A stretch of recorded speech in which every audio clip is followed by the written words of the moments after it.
Today we'll be working on the rear paper guide. The rear paper guide is adjusted for the length of the paper. The arms like to break. When they break, you can purchase a brand new rear paper guide.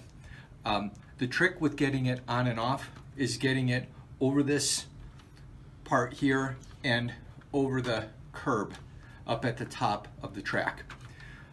So what I like to do is to get it off, I pinch the rear paper guide, I roll it all the way to the front, I use my finger to push down that little post, and the paper guide pops right off.